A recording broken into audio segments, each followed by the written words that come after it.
Modi versus deep state. आज इस video के अंदर हम डिस्कस करेंगे कि डीप स्टेट के साथ मोदी साहब कैसे उलझे हुए हैं और किस तरह दोनों तरफ से जो है एफ़र्ट्स चल रहे हैं कि एक दूसरे को कंट्रोल किया जा सके। और क्या ये जो दोनों तरफ से एफ़र्ट्स चल रहे हैं इसके अंदर कुछ भयानक रूप भी ले सकता है? क्या ये द्वंद्व भारत के लिए महंगा पड़ सकता है? आज इन सब बातों को समझने की कोशिश करेंगे। तो आप वीडियो में आगे बढ़ने से पहले इसको लाइक शेयर कर दें और चैनल को सब्सक्राइब कर लें। देखिए जी, भारत सरकार यानी कि मोदी सरकार जब से पावर में आई है तब से खलबली तो मची हुई है पूरी दुनिया के अंदर इस सरकार को लेकर के, क्योंकि भारत जो रहा वो हमेशा से एक जिसे कहेंगे नॉन एंटिटी टाइप रहा है। सेकेंड वर्ल्ड वॉर के बाद ज़्यादा किसी से कोई लेना देना नहीं। भारत के अपने लोग अपने हित का ही काम नहीं करवा पाते थे अपनी सरकारों से, इसलिए ज़्यादा कोई उम्मीद भी नहीं होती थी। लोग अपनी सरकार से यहाँ पे परेशान रहे हैं। और इन सब चीज़ों के बीच में 2014 के अंदर सरकार का चेंज होना एक बहुत बड़ी चीज़ थी भारत के लिए, क्योंकि वो जो सरकार जो चेंज हुई थी वो करप्शन की वजह से हुई थी। यूपीए सोनिया गांधी की जो सरकार थी उसने करप्शन की चरम सीमा को पा लिया था और उसके बाद सरकार चेंज होनी ज़रूरी थी। हर किसी को पता था कि होगी, लेकिन उसको कितना डिले किया जाए, लोगों को भ्रमित किया जाए, इसके लिए कई टट्टू खड़े किए गए। अब ये टट्टू कौन खड़े कर रहा था? ये डीप स्टेट का काम था। डीप स्टेट कहीं ना कहीं इस देश को लूटने में इन्वॉल्व है। ये जो कांग्रेस पार्टी है और जो इसके सर्वे शर्मा गांधी फैमिली जो बनी हुई है, ये कहीं ना कहीं डीप स्टेट से कंट्रोल होते हैं और इनके थ्रू ही सारी चोरी चकारी की जाती है। इनको थोड़ा बहुत बीच में कट दे दिया जाता है। अमेरिका ऐसे ही पूरी दुनिया का लीडर नहीं है, वो लूट मचाता है और लूट के मचाने के लिए वो पूरी दुनिया में आग लगाता है और पूरी दुनिया के अंदर करप्शन फैलाता है। अब ये जो भारत है, भारत का बड़ा एक अजीबोगरीब किस्सा रहा है, क्योंकि भारत जो है वो कभी आज़ाद हुआ ही नहीं। अंग्रेज़ों के जाने के बाद से एक पिट्ठू सरकार, अंग्रेज़ों की एक दलाल सरकार यहाँ पे बैठी हुई थी और जो बैठा हुआ था ऊपर चीचा, वो देश को दोनों हाथों से लूट भी रहा था और लुटवा भी रहा था। तो ये उसी ज़माने से ये काम चल रहा है। शुरू तो ये ब्रिटेन ने किया था, लेकिन बाद में अमेरिका बड़ा गुंडा निकला सेकेंड वर्ल्ड वॉर के बाद से और इसने इस चीज़ को कंट्रोल कर लिया। पाकिस्तान बनाया ही इसलिए गया था ताकि भारत की जो लूट है वो ब्रिटिशर्स चालू रखें यहाँ से जाने के बाद भी, लेकिन बाद में अमेरिका ने उसको अपने तरीके से हैंडल किया। अमेरिका ने पाकिस्तान को एक वैश्यालय बना दिया, पैसा देता था और काम करवाता था। इंडिया को लूटने में दो चीज़ें बहुत इंपॉर्टेंट थी। एक तो पाकिस्तान के अंदर जो वैश्यालय चल रहा है उसका इस्तेमाल करना और इंडिया के पॉलिटिशियंस को यहाँ पे अपने कंट्रोल में रखना। इन चीज़ों को मैनेज करके अमेरिका ना ही सिर्फ भारत को लूट रहा था यानी कि, बल्कि पाकिस्तान का भी पेट भर रहा था ताकि ये काम हमेशा के लिए चलता रहे। लेकिन 2014 के अंदर जब सरकार चेंज हुई तो पाकिस्तान के ऊपर कई सारी कार्रवाइयाँ हो गई और पाकिस्तान के ऊपर जब कार्रवाइयाँ हुई तो पाकिस्तान कमज़ोर पड़ गया। भारत ने कई सारे ऐतिहासिक फैसले लिए मोदी जी के अंडर और उस वजह से भारत की जो लूट है वो कहीं ना कहीं बंद हुई, कम हुई और उस लूट का जो पैसा है वो लोगों की डेवलपमेंट के अंदर मोदी साहब ने लगाया। अब इस चीज़ की ज़्यादा उम्मीद नहीं थी कि मोदी साहब इतना टिकेंगे, क्योंकि कांग्रेस पार्टी हमेशा से 5-7 सालों में वापसी कर लेती ज़्यादा से ज़्यादा। अटल बिहारी की वाजपेयी की भी सरकार गिर गई थी, इनको उम्मीद थी कि मोदी की भी गिर जाएगी, लेकिन मोदी ने बहुत ज़बरदस्त मैनेज किया इन सब चीज़ों को और वो अपनी सरकार को 10 साल चला गए। लेकिन जो तीसरा टर्म था उसके अंदर पूरा का पूरा डीप स्टेट ने अपना दम झोंक दिया और उसके बाद भी वो मोदी को रोक नहीं पाए। हाँ, मोदी को नुकसान ज़रूर पहुँचा दिया। जो मोदी का नुकसान हुआ वो कहीं ना कहीं मोदी की अपनी गलतियों की वजह से ही था। जो गलत पॉलिसीज़ और जो कोर वोटर को खुश ना करने का जो गलत काम किया मोदी जी ने, उसकी वजह से ही उनको ये सब झेलना पड़ा। तो ये जो सरकार बनी हुई है मोदी की, ये डीप स्टेट जो है उससे इसका एक तरह से देखा जाए तो अच्छा रिश्ता तो नहीं है। मेरा कहीं ना कहीं मानना है कि कांग्रेस और बीजेपी दोनों डीप स्टेट से कहीं ना कहीं इन्फिल्ट्रेट हुई हैं, लेकिन बीजेपी में जो है एक नरेंद्र मोदी बैठा है जो कि इस डीप स्टेट से ना ही सिर्फ बाहर बल्कि अपनी पार्टी के अंदर भी लड़ रहा है। ये डीप स्टेट जो होता है ये अपने तरीके से काम करवाता है, ये पूरी दुनिया को चलाते हैं और भारत के अंदर भी ये मोदी को चलाने के लिए अपने पूरा जो इनका तंत्र है उसका इस्तेमाल करते हैं। हम जितनी भी ये टूल किट की बातें करते हैं, इकोसिस्टम की बातें करते हैं, ये सब की सब डीप स्टेट से ही कंट्रोल्ड है सारी। और ये सारा डीप स्टेट अमेरिका में बैठे कुछ लोग ही चलाते हैं। उसके अंदर एक सोरोस भी है। सोरोस खुद तो बूढ़ा हो चुका है, उसका बेटा उसकी कंपनी चला रहा है और वो डेमोक्रेट्स के साथ इन्वॉल्व है। डेमोक्रेट्स जो हैं इसमें ज़्यादा बड़े स्टेक होल्डर्स हैं, जो कि पूरी दुनिया के अंदर आतंक मचाए हुए हैं, पूरी दुनिया को जलाते हैं, दुनिया में करप्शन करवाते हैं, मार धाड़, इस्लामियों से हाहाकार मचवाना, पूरी दुनिया में आग लगवाना, ये जितने भी जिहादी हैं जाहिल, इनको लड़वाना, इनसे पागलपना करवाना, थरथन से जुदा करवाना, ISIs बनाना, ये सब अमेरिका के काम थे। अमेरिका इन इस्लामियों का इस्तेमाल करता है अपने काम करवाने के लिए। तो ये सब चीज़ें चल रही थी। अब इन दोनों मोदी साहब वर्सेस डीप स्टेट के अंदर काफ़ी कुछ चल रहा था। मोदी साहब ने बैलेंस बना के रखा हुआ था, लेकिन ये जो तीसरा टर्म आया जिसमें मोदी साहब जीत गए, इसमें सारा बैलेंस बिगड़ गया, क्योंकि डीप स्टेट इनको तीसरे टर्म के लिए नहीं चाहता था। क्योंकि भारत इस तीसरे टर्म के अंदर कुछ ऐसे फैसले लेना चाहता था जिससे ना ही सिर्फ भारत का फ़ायदा होता बल्कि अमेरिका का भी नुकसान होता। तो बड़ा गुंडा है, तो बड़ा गुंडा जो है वो इसलिए भारत को कंट्रोल करने के लिए उसने दूसरी तरफ एक बांग्लादेश के अंदर भी आग लगा दी। बांग्लादेश के अंदर भारत भी काफ़ी सक्रिय था। वो शेख हसीना की सरकार को बचाना चाहता था, जबकि शेख हसीना खुद जिहादियों के साथ मिली हुई है, वो हिंदुओं से कोई प्यार नहीं करती। लेकिन भारत के लिए एक वो असेट थी, इन द सेंस कि भारत के लिए, हमारे नेशन के लिए वो ट्रेड वगैरह में काफ़ी अच्छा हमारा साथ देती थी, और एक अमेरिकन कॉलोनी या चाइनीज़ कॉलोनी ना बने इसके लिए शेख हसीना राज़ी हो रखी थी। बट ऐसा कुछ नहीं था कि वो हिंदुओं की कोई दोस्त थी। अपनी मजबूरियों के कारण, अपने पॉलिटिकल रीजंस की वजह से वो वहाँ पे ये काम कर रही थी। तो मोदी सरकार ने वहाँ बैलेंस बना लिया। लास्ट जो इलेक्शन हुए उसके अंदर अमेरिका ने उसको रिग करने की बहुत कोशिश करी बांग्लादेश में, लेकिन मोदी साहब ने जो है शेख हसीना की मदद करके उनको वहाँ पे एक अच्छी जीत दिलाई और अपनी एक फ्रेंडली सरकार वहाँ बिठा ली। अब वो बांग्लादेश के भी फेवर में है, भारत के भी फेवर में है, लेकिन अमेरिका जो है वो धीरे धीरे जो है इम्पेशेंट होता जा रहा है, क्योंकि अपनी खुद की इकॉनमी बुरी हालत है, अपने खुद के देश के अंदर वहाँ हाहाकार मची हुई है। कोविड का जो इन्होंने पूरा खेल खेला था उसके बाद इनका बेड़ा गर्क हुआ हुआ है, इसलिए अमेरिका की इकॉनमी ठप हो रखी है।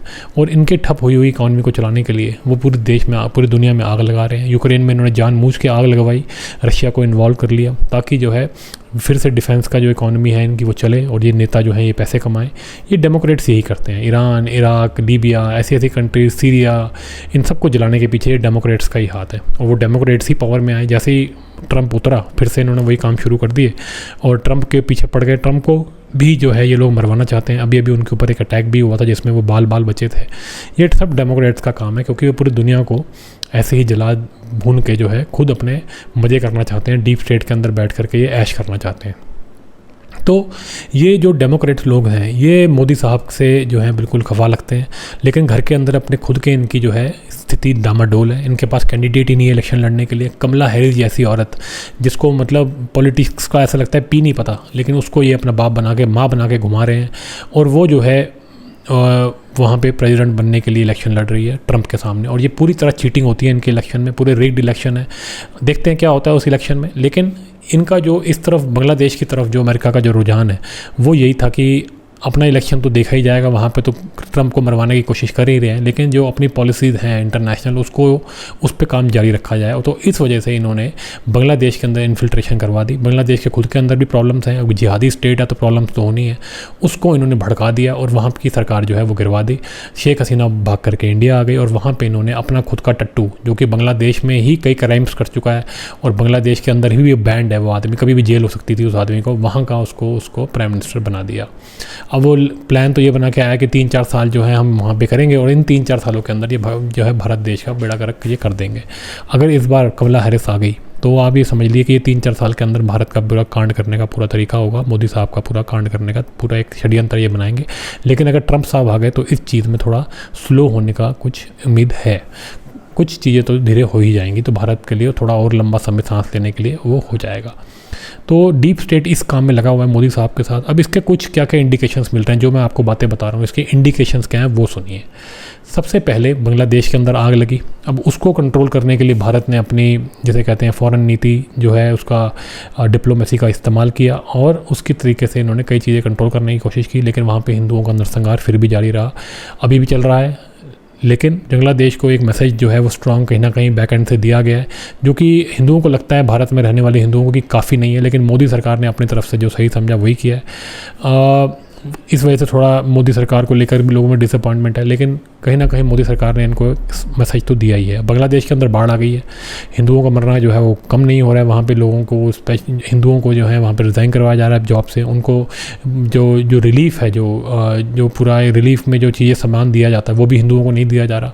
वहाँ के हमारे मंदिरों को अटैक किया जा रहा है, इस्कॉन मंदिरों पर अटैक किया जा रहा है। तो ये सब चीज़ें तो हो ही रही हैं बांग्लादेश में। अब इन सब चीज़ों के बीच में भारत जो है, इसने कहा जाता है कि वो बाढ़ वाला जो सिचुएशन है वो वहाँ पे आ गई।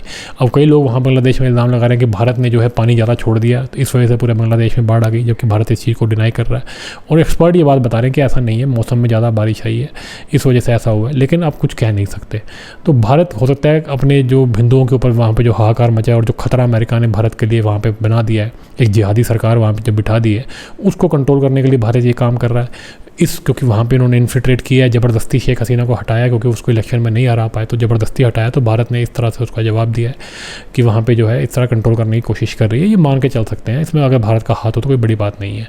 तो बाढ़ वहाँ पे आई हुई है, बिजली भी भारत ने वहाँ पे जो है कम कर दी है, क्योंकि बिजली भी यहाँ से अदानी ग्रुप से ही सप्लाई होती है पूरे बांग्लादेश के अंदर, तो उसको भी काट दिया है ताकि ये जो जिहादी हैं ये अकल आ जाए इनको, इनकी कुछ समझ में आए और अमेरिका का डीप स्टेट है उसको भी मैसेज मिल जाए।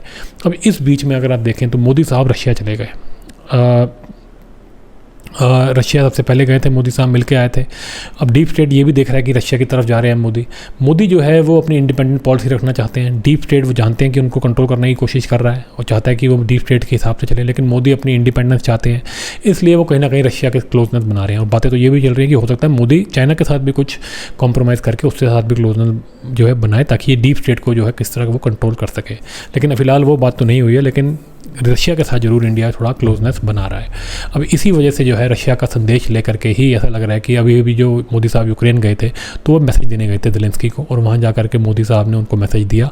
लेकिन क्योंकि पूरा जो यूक्रेन का जो प्रोग्राम है वो सारा अमेरिका ने कराया हुआ है, पूरी हाहाकार अमेरिका ने बनाई हुई है, वहाँ के डीप स्टेट ने ही पूरे यूक्रेन के अंदर आग लगाई है।